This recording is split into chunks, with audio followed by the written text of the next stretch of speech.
Well, let's look at the issue of the looming food scarcity. It appears as though the conversations now are being blamed on the conversations of food scarcity has been blamed on the flood situation, the Boko Haram crisis, the farmers' herdsmen clashes. Well, what's your assessment if you compare food security before that and now? Before now, food security is also related to demand in quantities and qualities. Before now, our demand levels were limited to our knowledge base about nutrition.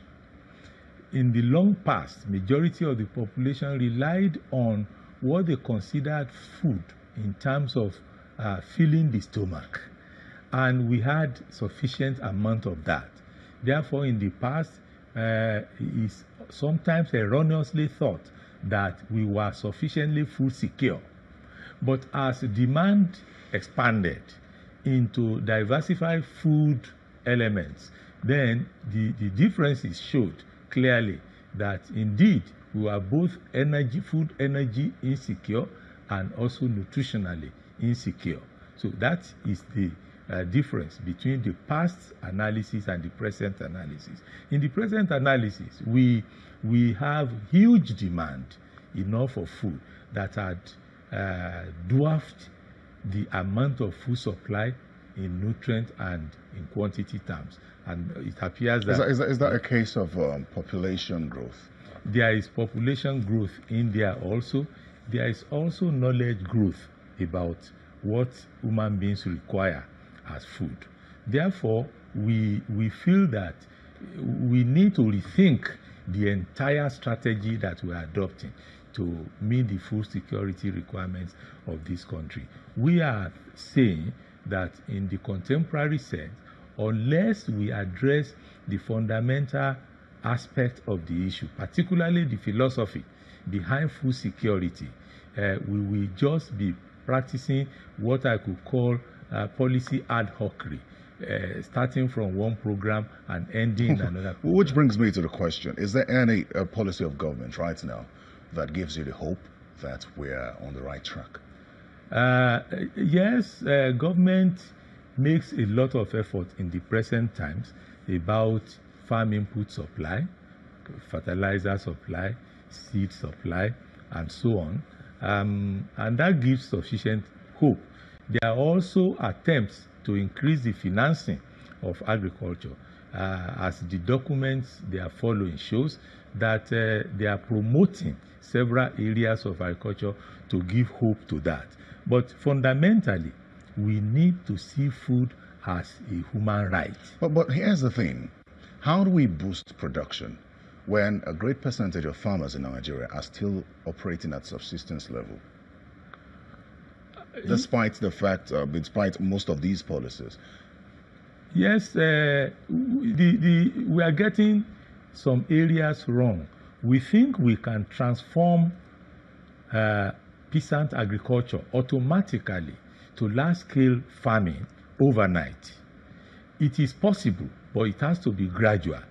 In the next 50 years, for example, I don't see Nigeria no longer relying on the small-scale farmers of this country supplying the bulk of the food items. Therefore, while agribusiness is good to follow in order to promote large-scale farming, mechanized farming, irrigation farming, and so on and so forth, we also need to increase our concentration on the facilities that will enhance the capacity of small-scale farmers in this country. So the population will not dwindle too fast, too soon. Definitely, it has to reduce gradually over time.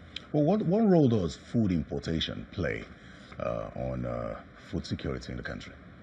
Well, it is when the failure shows clearly about internal measures to produce adequate number, quantity of food. Is that where we are now? That is where we are now, which government, the present government, is fighting hard to beat back by banning rice importation, by banning wheat importation, and so on and so forth.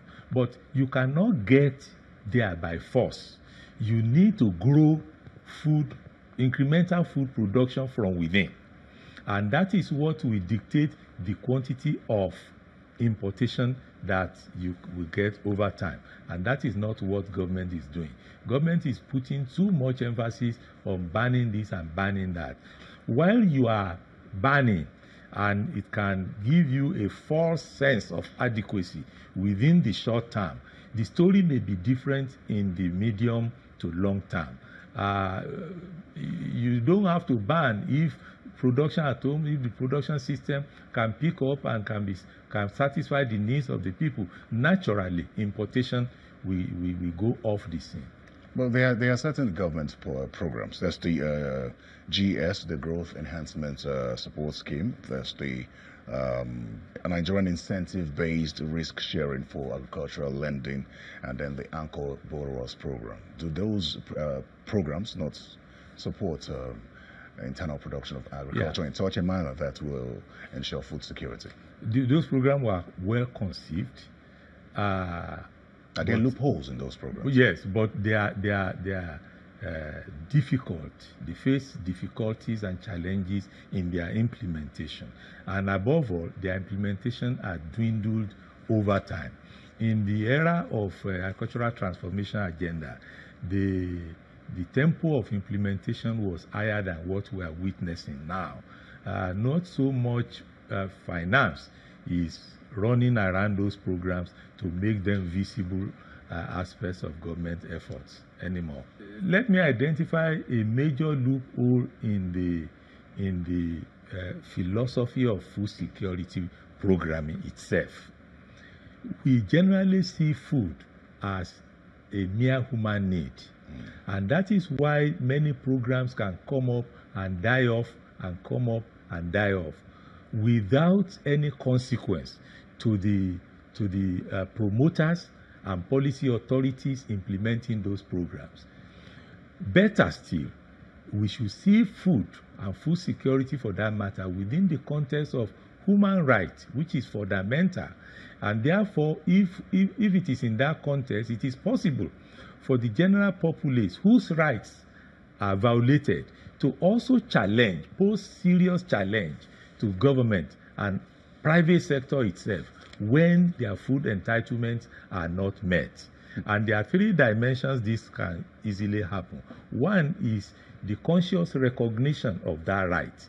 Two is constant protection of the right. And lastly, the fulfillment of that right to all nooks and corners of the country. Very, very well then. Let's take a quick break now, and when we return, we'll look at possible solutions to the negative effect of flooding and insecurity on agriculture. Please stay with us.